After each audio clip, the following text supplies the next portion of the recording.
On souhaite ici faire l'étude de la fonction i, où i est définie par i de x égale 3x au carré moins 4. La première chose qu'on peut remarquer, c'est que i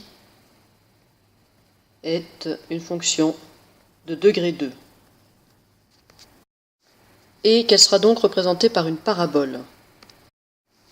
Alors, étudier une fonction, ça peut être un peu vague. Ici, si on a une parabole, eh bien, on peut étudier notamment le sommet de la parabole, les zéros de la parabole, l'ordonnée à l'origine de la parabole, etc. Je vous propose de commencer avec le sommet. Donc, comment est-ce qu'on détermine le sommet d'une parabole? Eh bien, on doit faire un certain nombre de calculs qui dépendent des coefficients de notre fonction du second degré, et je vous rappelle que l'abscisse du sommet est donnée par moins b sur 2a. Alors on aurait dû sans doute commencer par identifier ce que valent a, b et c.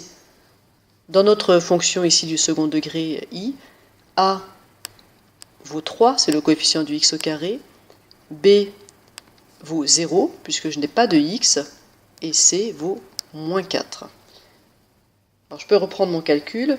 Moins b sur 2a, ça va faire moins 0 sur 2 fois 3, et 0 divisé par n'importe quoi, ça fait 0. L'abscisse de mon sommet, c'est donc 0.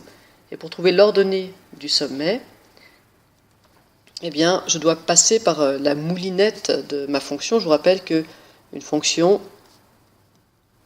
on lui rentre un certain nombre et elle nous sort l'image de ce nombre, qu'on appelle y, et que dans la représentation graphique, ce qui va se passer, c'est qu'on va mettre les x en abscisse et les y en ordonnée. Donc si on veut avoir l'ordonnée d'un point dont on connaît l'abscisse, et que ce soit un point de la courbe, eh bien, il faut simplement qu'il satisfasse y égale f de x. Donc dans notre cas, ys doit être égal à f de xs, c'est-à-dire 3 fois xs, ça vaut 0, au carré, moins 4, c'est-à-dire moins 4.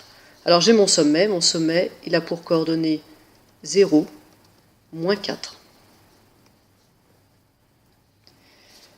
J'en déduis immédiatement aussi un axe de symétrie, puisque quand j'ai une parabole, le sommet de ma parabole est sur un axe de symétrie verticale qui passe par ce sommet. Donc ici, mon axe de symétrie, c'est une droite verticale d'équation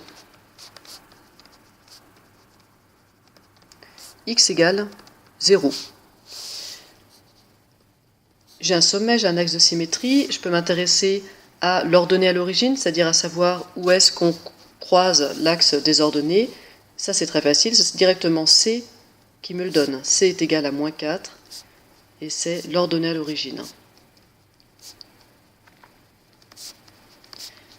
Une autre chose qui va être importante dans l'étude d'une parabole, c'est sa convexité.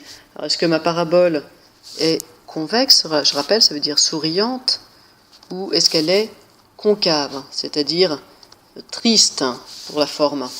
Et ça dépend du coefficient a. Ici, a vaut 3, a est positif, et donc on aura une parabole convexe.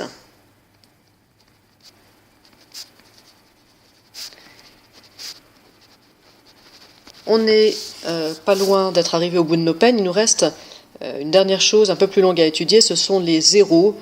On peut parler aussi d'abscisse à l'origine. Alors je vous refais encore un petit dessin pour bien comprendre. Donc quand on a une parabole, on va avoir ici une ordonnée à l'origine, c'est l'endroit où elle croise l'axe des ordonnées, et puis on va avoir aussi éventuellement des abscisses à l'origine. Alors je dis éventuellement parce que vous savez que la courbe peut être toujours au-dessus ou toujours en dessous de l'axe des abscisses, mais elle peut croiser aussi une ou deux fois, dans le cas d'une parabole, on peut croiser 0, une ou deux fois l'axe des abscisses. Et on parlera soit de 0 de la fonction, soit d'abscisse à l'origine.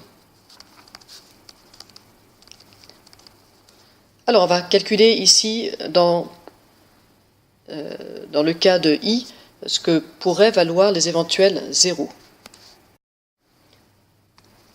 On va pour ça utiliser les formules de Viette qu'on va appliquer à A égale 3, B égale 0 et C égale moins 4. Puisqu'effectivement, ce qu'on cherche à faire en fait quand on cherche les zéros, c'est on cherche à trouver pour quelle abscisse x on a une ordonnée égale à 0. On cherche donc à trouver les pré-images de 0 et à résoudre ici cette équation.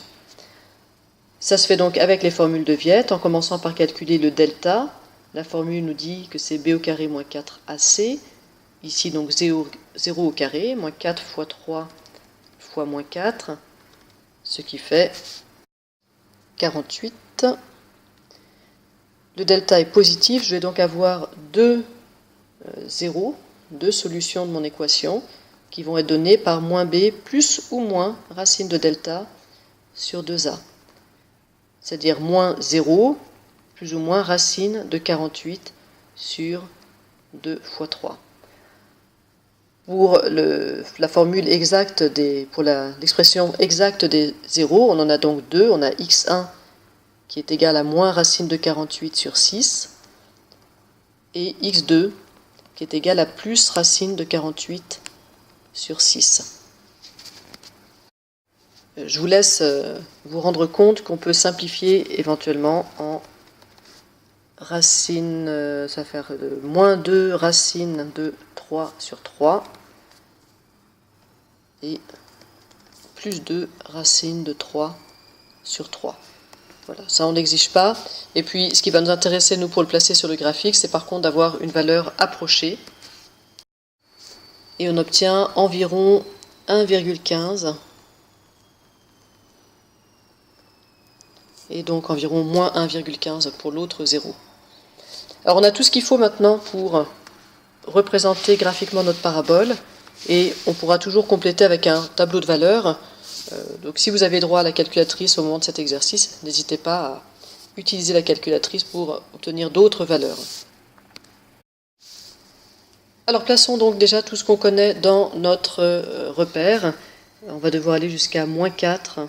Donc choisissez une graduation adaptée.